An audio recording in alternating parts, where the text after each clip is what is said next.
La nuit était presque terminée. Mais c'est précisément à ce moment-là que tout a basculé. Si tu aimes les histoires vraies qui te donnent des frissons jusqu'au bout, abonne-toi maintenant à Nuit d'horreur. Parce que ce que tu vas entendre n'est que le début.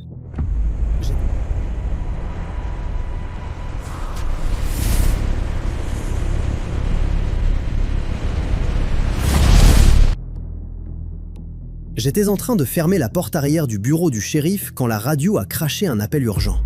Une voix tendue du dispatch. Un enfant venait de disparaître, 8 ans.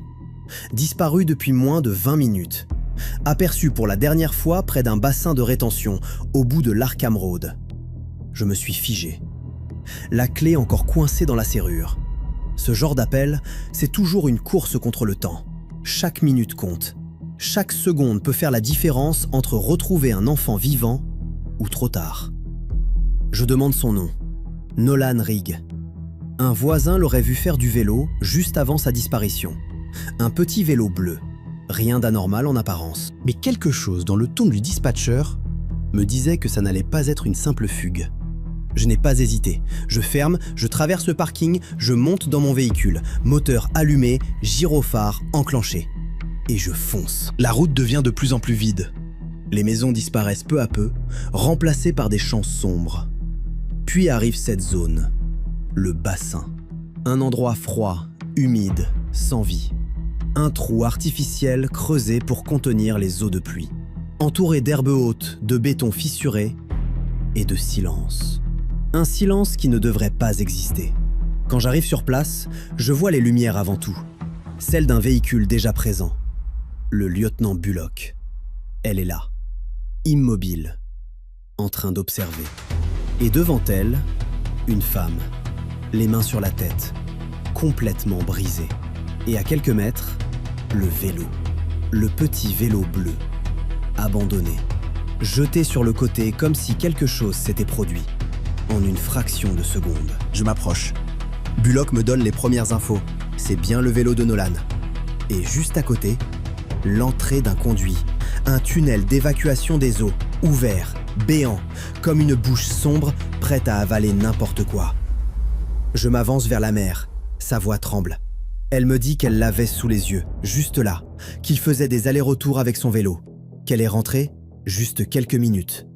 Et quand elle est ressortie, plus rien, plus de Nolan, comme s'il n'avait jamais existé. Je m'accroupis près du vélo. La roue avant est tournée brusquement, comme si elle avait été lâchée sans ralentir. Le sol montre des traces, de l'herbe écrasée, une trajectoire claire, directement vers le tunnel. Ce genre de détail, ce n'est pas un accident. Ce n'est pas une fuite. C'est une disparition. Je me redresse. Je demande immédiatement du renfort. Pompiers, secours, renfort pour sécuriser la zone. Parce que là, on ne cherche plus juste un enfant perdu. On entre dans quelque chose de beaucoup plus sombre. Bullock s'approche du tunnel. Elle ne parle presque pas. Mais quand elle parle, c'est toujours important. Elle mentionne un réseau souterrain, un système de tunnels sous le terrain, assez grand pour qu'un enfant s'y perde, ou pire, pour qu'il n'en ressorte jamais. À ce moment-là, un homme s'approche, un voisin. Il dit avoir vu Nolan plus tôt, mais ce n'est pas ça qui me marque, c'est ce qu'il dit ensuite. Il hésite. Puis il regarde le tunnel, et il lâche une phrase que je n'oublierai jamais. Il dit qu'il a vu un clown. Silence. Même Bullock ne bouge pas. Un clown, debout, près de l'entrée du tunnel, immobile, comme s'il attendait. Je note l'information, sans réagir, parce que dans ce métier, tu apprends à ne jamais juger trop vite. Même les choses les plus absurdes peuvent cacher une vérité. Quelques minutes plus tard, un autre enfant. Même description, même détail, un clown qui faisait signe. À ce moment précis, une sensation étrange s'installe. Pas encore de peur, mais quelque chose d'instinctif, un mauvais pressentiment. Je regarde l'entrée du tunnel. Le noir à l'intérieur semble plus dense que la nuit autour, comme si quelque chose y vivait. Je prends une lampe, je marque la zone, je donne les dernières instructions, puis je m'avance. Bullock me rejoint, on échange un regard. Pas besoin de parler, on entre. Et dès le premier pas, l'air change. Le froid devient plus lourd. L'odeur devient plus ancienne, plus enfermée. Le tunnel nous avale. La lumière derrière nous disparaît peu à peu. Et quelque part, au fond, quelque chose nous attend. Si tu veux connaître la suite, abonne-toi maintenant à Nuit d'horreur, parce que ce que nous avons trouvé à l'intérieur dépasse tout ce que tu peux imaginer. Le vrai cauchemar n'a pas commencé dehors. Il a commencé dès qu'on a fait quelques pas dans ce tunnel. Si tu penses avoir déjà entendu des histoires effrayantes, reste bien jusqu'au bout. Et abonne-toi à Nuit d'horreur, parce que ce qui se cache ici n'est pas humain. Dès qu'on a franchi l'entrée, tout a changé. La température a chuté brutalement. L'air était plus lourd, plus dense, et surtout, il y avait une odeur. Pas juste de l'humidité, pas juste du béton. Quelque chose de plus ancien, quelque chose qui stagnait là depuis longtemps. Je fais quelques pas. Mes bottes glissent légèrement sur le béton humide. Le tunnel est étroit. On doit avancer en file indienne. À droite, une petite corniche. À gauche, de l'eau sombre qui s'écoule lentement. Chaque bruit résonne. Mais pas normalement. L'écho revient déformé. Comme si le tunnel était plus grand qu'il ne devrait l'être. Je m'arrête. Je teste le sol. Stable, mais glissant. On avance. Lentement. Très lentement. Je jette un regard derrière moi. Et déjà, l'entrée paraît trop loin. Beaucoup trop loin. Comme si on avait marché pendant plusieurs minutes, alors que ça ne fait que quelques secondes. Je marque le mur, un ruban, pour ne pas se perdre, pour garder une sortie. Parce que dans ce genre d'endroit, se perdre, c'est mourir. Je préviens la radio, signal encore bon. Mais pas pour longtemps, je le sens. On continue. Le tunnel semble simple, mais très vite, quelque chose ne va plus. Il y a une courbe qui ne devrait pas être là. La carte que j'ai en main indique un passage droit, mais le tunnel tourne. Je ne dis rien, pas encore, mais je le note. On avance encore, puis le tunnel s'élargit légèrement, et là, on voit quelque chose.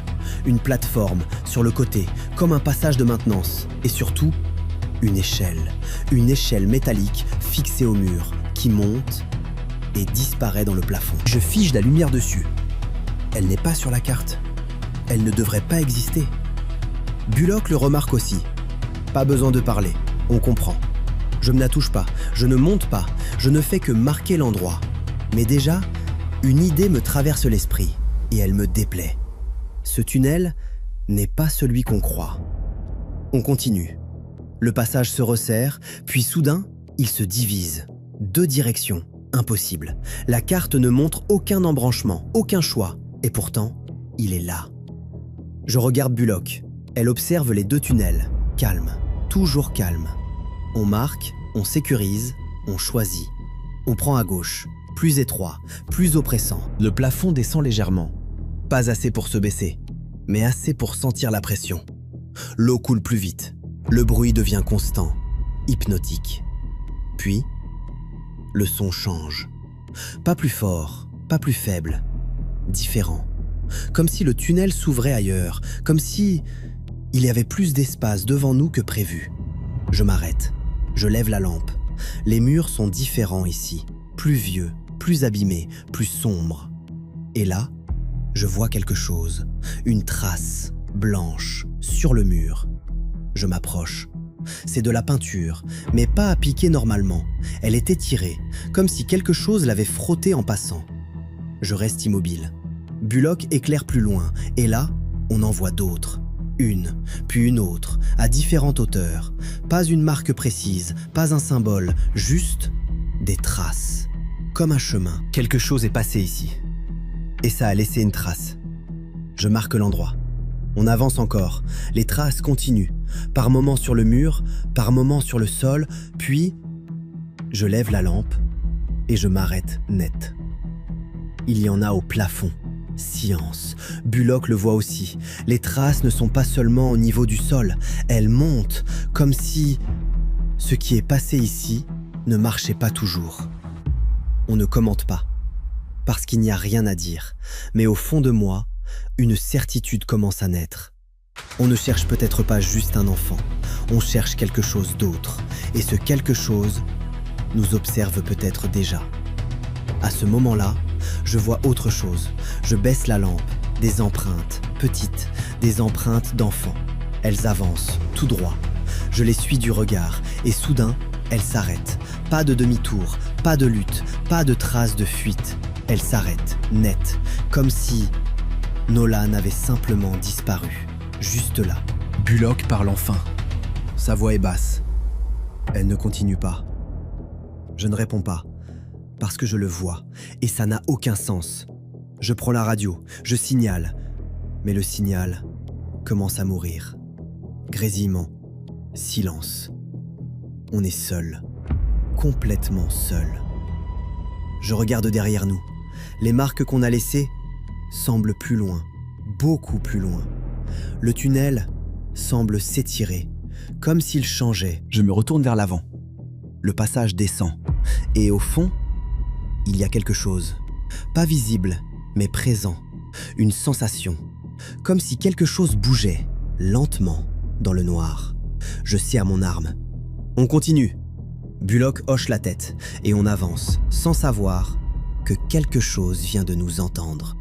Il y a un moment, dans certaines missions, où tu comprends que tu n'es plus en train de chercher quelqu'un, mais que quelque chose est en train de te chercher, toi. Si tu ressens déjà cette tension, reste jusqu'au bout et abonne-toi à Nuit d'horreur, parce que ce qui arrive maintenant ne ressemble à rien de normal. On descend plus profondément. Le tunnel devient plus étroit, plus oppressant. L'air devient plus froid, mais aussi plus humide, comme si on entrait dans un endroit qui n'avait jamais vu la lumière. Puis, un bruit, sec, rapide. Quelque chose bouge. Je lève immédiatement la main. Stop! Bullock s'immobilise. On écoute. Un bruit de griffes sur le béton. Puis de l'eau qui éclabousse. Quelque chose arrive, vite, très vite. Bullock lève son arme, moi aussi. Le bruit se rapproche, encore, puis soudain, ça surgit. Des formes, petites, rapides, des ratons laveurs. Ils explosent hors d'un passage latéral. Ils nous foncent dessus. Glisse, griffe, panique. L'un d'eux me frôle la jambe. Un autre tombe dans l'eau, remonte, fuit. En quelques secondes, ils disparaissent. Silence. Juste l'eau. Juste notre respiration. Bullock baisse légèrement son arme. Fausse alerte. Je hoche la tête. Mais quelque chose ne va pas, parce que les animaux ne fuient pas sans raison. Je tourne légèrement la tête pour lui dire quelque chose. Et c'est là que je le vois. Derrière elle, quelque chose se tient dans le tunnel, grand, immobile. Et puis, la lumière accroche son visage, blanc, des traits rouges, un sourire, un clown. Mon cerveau se bloque, 1 seconde, peut-être moins, mais c'est suffisant. Bullock, trop tard. La chose bouge, pas comme un humain, pas comme un animal, trop vite. Elle est sur elle, sa mâchoire s'ouvre, trop large, et elle mord, directement dans son bras. Bullock hurle, je recule d'un pas, je lève mon arme, mais déjà, la chose relâche et disparaît. Elle passe devant moi, comme une ombre vivante. Puis plus rien. Juste le tunnel. Et Bullock. Elle s'effondre contre le mur. Elle tient son bras. Le sang coule, beaucoup trop. Il m'a mordu! Je m'agenouille immédiatement, je comprime la plaie. La morsure est profonde, trop profonde. Je tente la radio, rien. Silence total. On est coupé, complètement isolé. Je déchire mon vêtement, je fais un garrot improvisé. Je serre, elle grimace, mais elle tient. Regarde-moi! Elle me regarde, respiration rapide, mais consciente. Tu peux te lever? Elle hésite, puis elle se redresse. Je vais bien. Non, elle ne va pas bien, mais elle tient debout. Je regarde le tunnel, puis elle. On fait demi-tour. Elle secoue la tête. Non. Silence. On ne repart pas sans le garçon. Je la fixe. Elle a raison. Et ça, c'est le problème. Je lui pose une seule question. Tu peux encore tirer? Oui. Alors on avance. Encore plus profondément. Mais maintenant, ce n'est plus une recherche. C'est une chasse. Et quelque chose nous observe depuis l'obscurité. Je ne lui dis pas tout. Je ne lui dis pas que le visage était trop parfait, que le maquillage n'était pas abîmé, que les couleurs étaient propres, trop propres pour cet endroit. Je ne lui dis pas que ses dents n'étaient pas humaines, ni que sa bouche s'ouvrait plus que possible. Et surtout, je ne lui dis pas une chose. Quand je l'ai vu, je savais exactement à quoi il ressemblait. Pas un clown quelconque, un clown précis, celui des histoires, celui que les enfants craignent, celui qui attire avant de dévorer. Je ravale ça, parce que si je le dis, ça devient réel. Et si c'est réel, alors on est déjà trop loin. On continue. Le tunnel descend encore, l'eau devient plus forte, le bruit couvre tout, puis une nouvelle trace. De la peinture. Mais différente, pas étalée, étendue. Et cette fois, elle monte. J'éclaire au-dessus, et je comprends. Ça ne marche pas seulement au sol, ça grimpe. Ça utilise les murs, le plafond, tout. Bullock murmure. Ça passe par là. Je ne réponds pas, parce que je le sais déjà. On arrive dans une zone plus large, plus sombre. Et là, je vois quelque chose au sol, un objet. Je m'approche, je me baisse. Un soulier, petit, noir. Je le reconnais immédiatement. C'est celui du garçon. Je le repose lentement. On est proche. Bullock souffle. Et à cet instant précis, le bruit revient. Mais différent, plus lent, plus contrôlé. Quelque chose approche, délibérément. Je lève mon arme. Bullock aussi. On fixe le noir. Et cette fois, ce n'est pas une fuite, c'est une rencontre. Si tu veux voir ce qui est sorti de cette obscurité, abonne-toi à Nuit d'horreur, parce que la suite va te hanter. Il y a des choses que ton esprit refuse de comprendre. Pas parce que tu es faible, mais parce que certaines réalités ne devraient pas exister. Si tu es encore là, abonne-toi à Nuit d'horreur, parce que ce que nous avons vu ensuite, personne ne devrait le voir. Le bruit continue, lent, régulier. Pas une fuite, pas une panique. Quelque chose avance, vers nous. Je fixe l'obscurité, lampe tendue, arme prête. Puis le son change. Il ne vient plus du sol, il monte, le long des murs, puis au plafond. Bullock murmure. Il est au-dessus. Je lève la lumière et je le vois. Une main, accrochée au béton, puis une autre, puis une tête, à l'envers. Le clown sort de l'ombre, mais cette fois, il ne marche pas. Il rampe, sur le mur, puis sur le plafond, comme si la gravité ne comptait pas. Son corps suit, fluide, rapide. Ses vêtements sont toujours propres, impeccables. Son visage, toujours ce sourire figé, et ses yeux fixés sur nous. Il s'arrête, une fraction de seconde, puis il ouvre la bouche. Trop grand, beaucoup trop grand. Je tire. Premier tir, impact, son corps recule. Mais il ne tombe pas, il continue. Deuxième tir, il se déforme. Troisième tir, toujours rien. Il avance encore. Il tombe du plafond, atterrit lourdement, puis il fonce, à quatre pattes, comme une bête. L'eau éclabousse partout. Je recule, je recharge, recharge! Mais il est déjà là. Il bondit, et à ce moment précis, Bullock tire. Un seul coup, parfait, entre les yeux. Le corps est projeté en arrière. Il percute violemment le mur, puis tombe. Silence. Total. Juste l'eau. Juste nos respirations. Le corps ne bouge plus. Je m'approche lentement. Arme levée. Je fixe sa tête. Le sang s'écoule. Et puis, ça commence. Le visage change. Pas lentement, pas subtilement. Il fond. Comme si la peau n'était qu'un masque. Les traits glissent. Le sourire disparaît. Les couleurs s'effacent. Le corps se déforme. Les bras s'allongent, puis se rétractent. Le torse gonfle, puis se comprime. Bullock recule légèrement. Qu'est-ce que c'est ? Je ne réponds pas. Parce que je suis en train de voir la même chose. Le corps se transforme. Une tête allongée, un museau, des bois poussent, un cerf. Mais pas normal, déformé. Ses yeux changent. puis encore. Le corps rétrécit, devient plus petit, plus compact, puis autre chose, encore, comme s'il ne savait pas quelle forme garder. Bullock murmure « C'est quoi ce truc ?» Je réponds enfin « Un métamorphe ». Le mot sonne faux, mais rien d'autre ne correspond. La chose continue de bouger. Elle essaie encore de changer. Je ne prends aucun risque. Je tire. Encore. Jusqu'à ce que mon arme se bloque. Silence. Le corps ne bouge plus. Cette fois, pour de bon. Ou du moins, c'est ce qu'on croit. Je fixe encore quelques secondes, puis je baisse lentement l'arme. Bullock respire difficilement. Son bras saigne encore, mais elle tient. Elle me regarde. On continue. Je hoche la tête, parce qu'on est venu pour une seule chose, le garçon. Et maintenant, on sait qu'on n'est pas seul ici. On avance, on passe devant le corps, sans regarder en arrière. Le tunnel s'ouvre, une zone plus large. L'air devient plus froid, plus humide.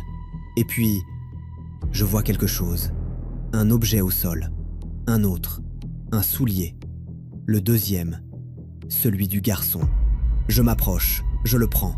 Aucun doute, il est ici, quelque part. Et soudain, je vois autre chose. Au-dessus, dans l'ombre. Des formes, rondes, suspendues. Je lève la lumière. Et je comprends. Des ballons rouges qui flottent dans ce tunnel, sans raison, sans logique. Bullock murmure « C'est pas possible ». Mais le pire n'est pas encore visible, parce que derrière ces ballons, quelque chose nous attend. Si tu veux voir ce qu'on a trouvé derrière ces ballons, abonne-toi à Nuit d'horreur, parce que la dernière partie va te marquer. Certaines histoires se terminent. D'autres ne font que commencer. Et celle-ci ne s'est jamais vraiment arrêtée. Si tu es arrivé jusqu'ici, abonne-toi à Nuit d'horreur, parce que ce que je vais te dire maintenant pourrait te suivre bien après cette vidéo. On avance lentement, très lentement. Les ballons rouges flottent au-dessus de nous, immobiles, silencieux. Leurs ficelles pendent dans le vide, comme s'ils étaient attachés à quelque chose d'invisible. Je ne les regarde pas trop longtemps, parce que mon instinct me dit une chose simple. Ne fixe pas ce qui n'a rien à faire là. Je déplace la lumière, et là, je le vois, dans un renfoncement du tunnel, un petit corps, recroquevillé. Un enfant. Nolan. Je m'approche rapidement, mais prudemment. Chaque pas contrôlé. Je m'agenouille. Je pose 2 doigts sur son cou. Un battement. Faible, mais présent. Il est vivant. Bullock relâche enfin la pression. Je l'entends respirer. Je vérifie sa respiration. Lente, mais stable. Pas de blessure visible. Comme s'il avait simplement été posé là. Je ne cherche pas à comprendre. Pas ici, pas maintenant. Je le soulève, je le mets sur mon épaule. Son corps est froid, léger, trop léger. On ne regarde pas les ballons, on ne regarde pas le tunnel derrière. On repart. Chaque pas est plus rapide, mais toujours précis. Je suis les marques, le ruban, la craie, tout est encore là. Mais quelque chose a changé. Le tunnel semble plus normal. Les courbes redeviennent logiques. Les embranchements apparaissent là où ils devraient être. L'échelle, toujours là, mais moins dérangeante. Et puis, je vois quelque chose. Les traces de peinture, elles ont disparu, complètement, comme si elles n'avaient jamais existé. Bullock le remarque aussi. On ne parle pas, parce qu'il n'y a aucune explication. On continue. Et enfin, la lumière, la vraie, le jour. On sort du tunnel, les secours sont là. Je donne Nolan aux équipes médicales, ils l'emmènent immédiatement. Bullock s'effondre presque. Les secours s'occupent de son bras. La morsure est profonde. Trop profonde pour quelque chose de normal. Je reste à côté d'elle. Elle me regarde. Un léger sourire. Je lui dis simplement qu'elle a fait un tir parfait. Elle serre mon bras. Parce qu'on sait tous les deux qu'on n'aurait peut-être pas survécu sans ça. Plus tard, on retourne dans le tunnel, avec une équipe complète. Plus de lumière, plus d'hommes, plus de sécurité. Et là, rien. Absolument rien. Pas de ballon, pas de peinture, pas de corps. Juste du béton, de l'eau et du silence. Ils trouvent nos marques, le sang de Bullock, mes douilles, mais rien d'autre. Comme si tout le reste n'avait jamais existé. Cette nuit-là, je n'ai pas dormi. Je me suis lavé les mains encore et encore, mais l'odeur semblait rester. Alors j'ai appelé quelqu'un, un autre shérif, parce que j'avais entendu des histoires, des disparitions, des choses impossibles. Et quand je lui ai raconté, il n'a pas ri, il n'a pas douté, il m'a juste dit « Tu n'es pas le seul ». Silence. Depuis, je repense souvent à une chose. Pourquoi cette forme? Pourquoi ce clown? Et la réponse est pire que tout. Parce que ça veut dire une chose. Ça observe, ça apprend et ça choisit. Ce qui te fait peur. Et ça devient ça. Alors écoute-moi bien. Si un jour, tu vois quelque chose qui n'a pas sa place, un sourire trop parfait, une silhouette immobile, quelque chose qui te regarde sans bouger, ne t'approche pas, ne reste pas et surtout, ne le laisse pas t'attirer. Parce que cette chose peut ressembler à n'importe quoi et je ne pense pas qu'elle est terminée. Si cette histoire t'a marqué, abonne-toi à Nuit d'horreur pour ne jamais manquer les prochaines, parce que certaines histoires sont vraies et certaines vérités sont encore cachées.